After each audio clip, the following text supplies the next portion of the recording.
Hi, I'm Jake, 32, and last month my life blew up when my own mother texted me. We gave your spot to Kevin's girlfriend. She's more fun. That single sentence detonated 3 months of planning, $9,400 of my money, and whatever lingering delusions I had about family loyalty. Let me rewind.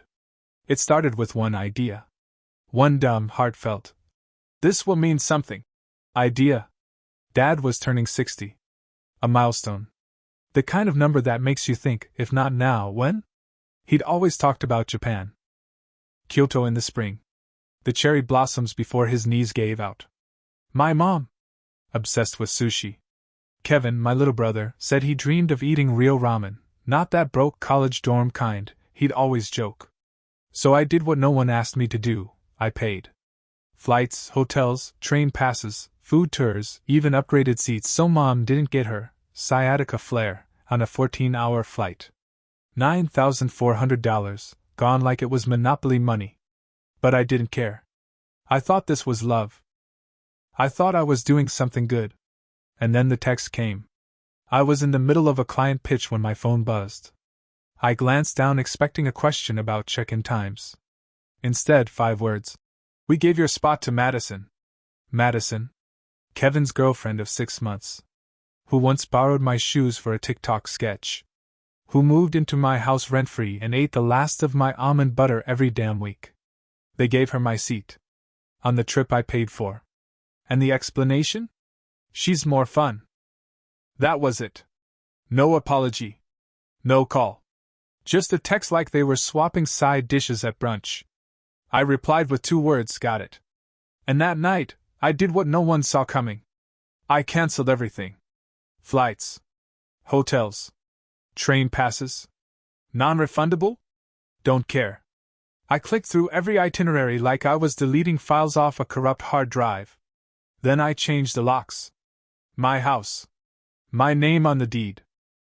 My brother and parents had lived rent-free for years, lounging on my couch, eating my food, dismissing my boundaries like I was their personal butler with a 401k. Not anymore. When they got back from Japan, early, broke, furious, the locks were changed. The furniture? Gone. Their credit cards? Declined. Rent? Tripled. But that wasn't even the best part. You want to know what led me here? To torching my own family vacation and becoming the villain in a story I used to write with kindness? It started with guilt. It ended with clarity. And clarity, my friend, is lethal in the hands of someone who's been used for too long. Let me tell you how guilt becomes currency in a family like mine. It's never direct. Never. Can you pay our rent? Or cover your brother's tuition? No. That would be honest, and honesty implies a level of respect we never operated on. Instead, they made guilt an art form. Kevin's doing his best, but it's hard for kids these days. You're so lucky to have a stable job. Not everyone can say that. Your father and I are just so proud. We wish Kevin had your drive. At first, I felt honored. Like the responsible one. The backbone. The good son. I paid Kevin's tuition. I paid for his books. I bought him a new laptop when his old one, accidentally, got coffee spilled on it 2 weeks before finals. He graduated, and I waited, naively, for that glorious chapter called Getting Your Life Together to begin. Instead, Kevin just stayed. 3 months post-grad, I'd come home from 12-hour workdays to find him on my couch, feet up, eating Postmates on my card, playing FIFA with the volume so high the walls vibrated. Mom would defend him. He just needs time. Dad? Always neutral, always sipping coffee like we weren't falling apart under his silence. When Kevin finally landed a job, thanks to me emailing a former college buddy for a favor, he was fired 2 weeks later. Tardiness. And guess who covered his car payments so his credit wouldn't tank? That's right. Then came Madison. Oh, Madison. The whirlwind girlfriend who moved in 2 months after their first date and treated my house like a content studio. She filmed TikToks in my bathrobe. Rearranged my fridge. For the algorithm. Used my espresso machine more than I did, and had opinions about my grind settings. But Kevin loved her. And Kevin always got what he wanted. He'd call me uptight. Jake, she's hilarious. Lighten up. You act like this is a monastery. Madison would just laugh and say, "Don't be weird." That was her favorite phrase. And still, I paid. Because I didn't want to be that guy. The bitter older brother. The control freak. The fun killer. So I swallowed it. When they said they wanted to join the Japan trip, I adjusted everything. Extra rooms. Rebooked reservations. Moved my own PTO just to accommodate them. I even offered to downgrade my rooms so they could have the nicer suite. And the thanks I got? We gave your spot to Madison. She's more fun. Like I was a stale bagel at brunch. Something to toss aside for a mimosa refill. But you know what hit harder than the betrayal? The realization that they didn't think I'd do anything about it. Because I never had. I was dependable. Forgiving. Safe. The family ATM with a smile. They tested the boundaries so many times they forgot I had any. And when I finally snapped, when I shut down the entire trip, when I changed the locks and emptied the house, they didn't just act angry. They acted shocked. Because they didn't believe I'd ever choose myself. But I did. And that was just the beginning. The turning point wasn't the betrayal. It wasn't even the money. It was the assumption. That I'd take it. That no matter how far they pushed, I'd stay quiet. Grin and pay. But when the hotel in Osaka called on day 5 of their trip, something inside me snapped like a violin string pulled too tight. "Mr. Adams, the credit card on file has been declined. Also, there's an unauthorized guest listed in the suite." I blinked. Unauthorized? Yes, someone named Madison? She wasn't included in the original booking. She was added during check-in. Ah. So that was their game. They swapped me out at the hotel too. Used my name. My card. Lied to the front desk. I paused. "Remove all guests from the reservation," I said. "Sir?" "Cancel everything. And if they try to argue, alert security. They're not authorized." Then I hung up. And laughed. It wasn't joy. It was disbelief. That final snap of patience giving way to something colder. Cleaner. I logged into my bank app. Flagged the charges. Locked the card. Then I sat back, sipped my coffee, and waited. Their messages started an hour later. "Kevin. Yo, can you wire us some spending money? Mads forgot her card and Dad says the exchange rates are trash." I didn't respond. Kevin again. "Don't be salty. This is about Dad, not you." Oh, sweet summer child. I was done being the side character in my own story. I was done being the one who gives while everyone else takes. So I took it all back. The house? Cleaned out. Donated the furniture they used like it was theirs. The keys? Rekeyed. Utilities? Shifted to their names. The lease? Updated. Market rate now. No more. Helping out. Their credit cards? Cut off from the shared backup account. Every system they built around me collapsed overnight. And then came the day. I heard the car pull up before I saw them. Luggage clattering on the porch. Voices, panicked, shrill. Madison barefoot for some reason, waving her phone like it was a weapon. Boom. Boom. Boom. Kevin pounded the door like a bouncer who'd been stiffed. "Open the door!" he yelled. "We know you're in there." I was. Coffee in hand. Calm. I opened the door just enough to meet their eyes. "What happened to our keys?" Kevin demanded. I sipped. "Oh, the ones I had rekeyed? They don't work anymore." "You're joking," Madison snapped. "You're actually locking out your own family?" I looked her dead in the eye. "You're not my family." That shut her up. Kevin's jaw clenched. "You humiliated us. We were stranded in Osaka. We had to beg for Wi-Fi just to find a cab. Imagine that," I said flatly. "Being stuck in a foreign country on someone else's dime." I paused. "Oh wait. That's what you did." He flushed. Mom stepped forward, trying her best soft voice. "We just got off a 14-hour flight. We're exhausted, hungry." "You're trespassing," I said. "This is private property now." She gasped like I'd slapped her. Kevin shook his head. You're being petty. Madison rolled her eyes. You're mad because we had a better time without you. That's when I stepped fully outside. You think this is about Japan? I asked quietly. This isn't about a trip. It's about every unpaid bill. Every ignored boundary.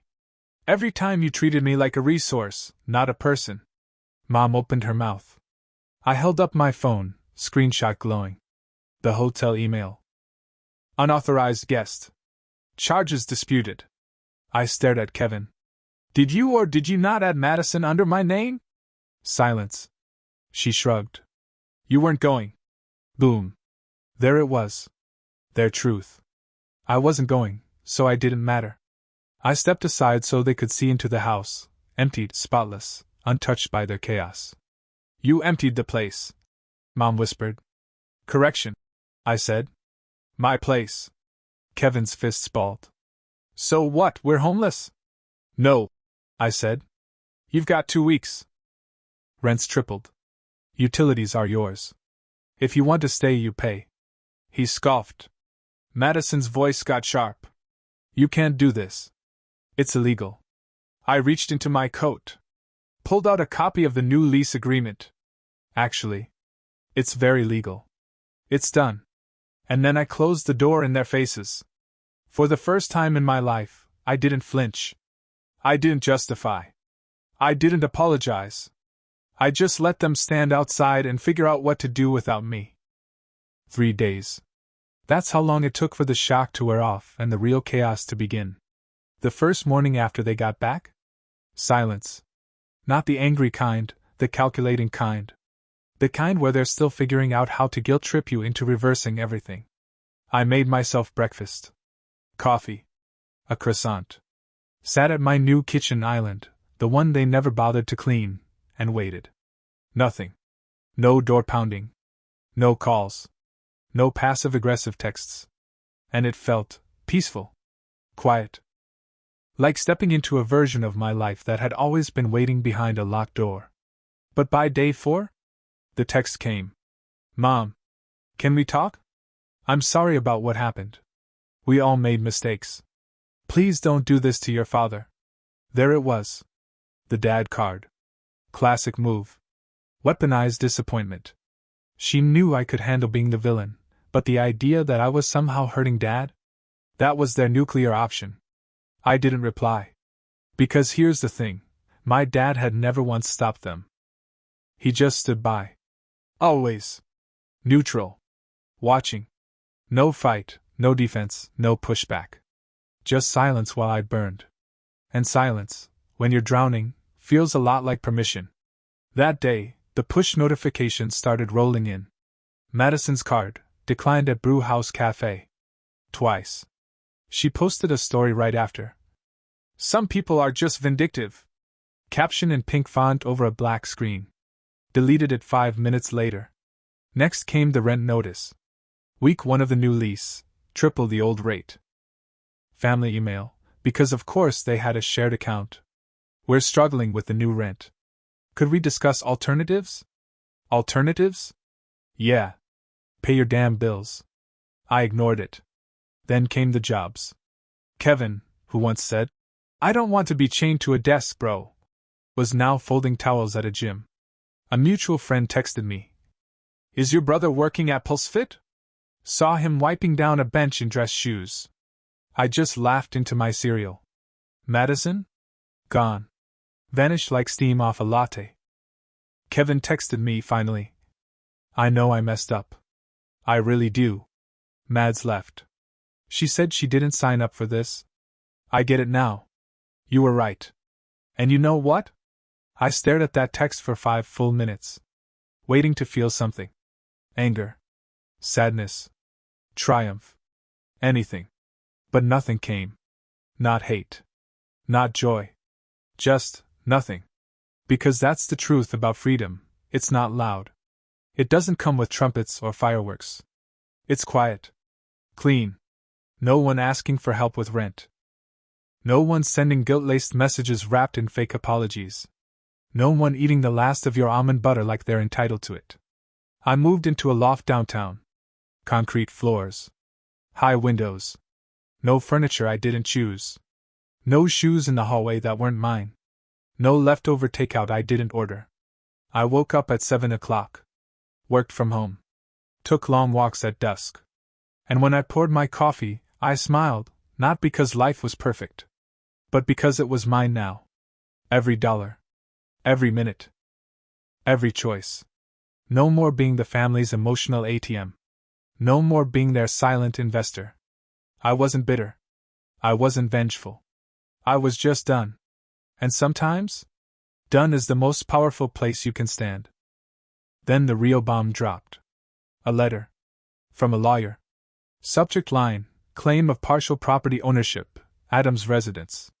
I sat back, blinking at the screen like it might untype itself.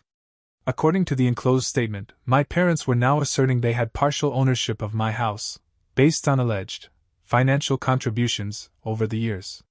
I forwarded it to my attorney, a woman named Erica who once scared a landlord into rewriting a lease clause in under 20 minutes. She called me laughing. "They've submitted 0 documents," she said. "Just a handwritten note from your mom that says this is a family home, we helped raise him here. That's their case." I nearly spit out my tea. I remembered her saying that before. This is a family home, sweetheart. What's yours is ours. It used to sound maternal. Now it sounded like a mob threat wrapped in an apron. So I sent back my own response. Legal. Direct. Ruthless. All ownership documents. All maintenance receipts. All mortgage payments. Every single thing in my name. Not a single financial contribution from theirs. My lawyer attached a summary. We dispute the claim. Further attempts to assert ownership without documentation will be considered harassment. I never heard back from their lawyer.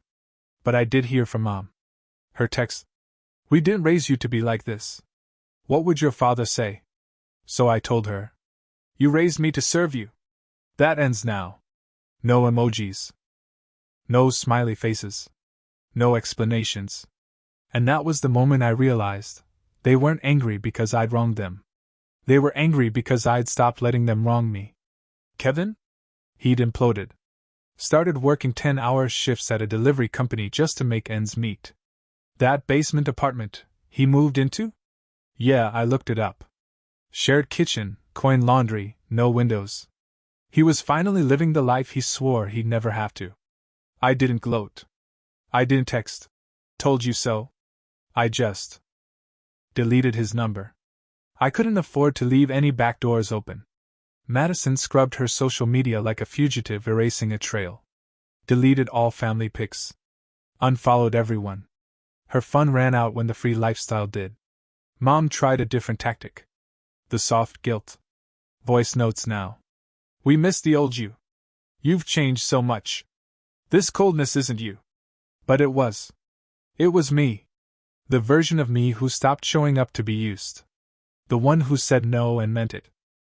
The one who realized that being good doesn't mean being available. And my dad? Silent. Always silent. His loyalty had always been to peace, not justice. Which meant he sided with whoever yelled the least. I stopped waiting for his voice a long time ago. By now, they were strangers. Ghosts with my last name. And me? I bought a new couch. Mid-century. Forest green velvet. No one sits on it but me. I work in the morning. Read in the afternoon. Listen to Miles Davis at night. And every day, I'm learning how to be whole without being helpful. Next week, I'm going to Iceland. Solo trip. Northern Lights. Snow-covered silence. Not because anyone needs me to take them. Not because someone forgot to book a room. Not because it's Dad's birthday. Just because I want to. Because finally, want is enough. The day I landed in Reykjavik, it snowed so quietly it felt like the sky was apologizing for all the noise I'd left behind. The Airbnb was small, just one bedroom, a kitchenette, and a window that overlooked a stretch of frozen trees. Perfect. Nothing that wasn't mine. No half-eaten snacks. No strange shoes at the door. No drama humming under the floorboards like a faulty wire. Just stillness. That night, I bundled up, pulled on boots I actually bought for myself, and took a shuttle into the wild. My guide was a woman named Anya with a wool hat and a laugh that cracked through the cold. We drove out past the towns, past the lights, past anything that felt familiar, until all that was left was the dark sky and the waiting stars. Then it happened. The northern lights. Not like in the photos, those were bright, glossy, saturated. This was quieter. More like a whisper of color across the heavens. Green smoke curling across a sky so wide it made me feel like a child. Like something tiny, but not small. And I stood there, ankle deep in snow, heart beating slow, staring up at the thing I'd always wanted to see but never made time for. Because I was always fixing someone else's life. Because I was always making room for other people's joy. Because I'd convinced myself that being needed was the same thing as being loved. But out there, under those shifting lights, I finally understood. I wasn't cruel. I wasn't selfish. I was just done. Done being the scaffolding for people who never planned to build their own lives. Done being the punchline to Kevin's jokes, the safety net for my parents' delusions, the backdrop to Madison's sitcom life. Done being the one who paid, who planned, who provided, who disappeared. And the strangest part? I didn't hate them. Not anymore. Hate takes energy. So does love. I didn't feel either. I just felt free. Free to book a trip without asking.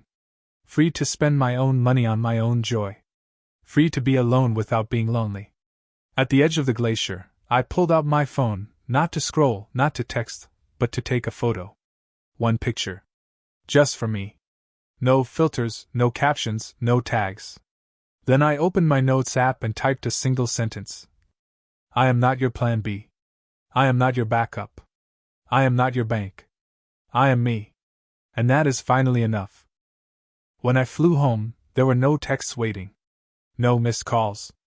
No more baited guilt. Just a message from Lisa, Kevin's ex, of all people. You saved yourself? That takes guts.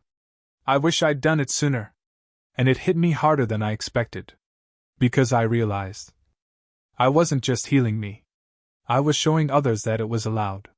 That the door to freedom is unlocked, you just have to walk through it, even if you walk alone. I don't know what comes next. A new job, maybe.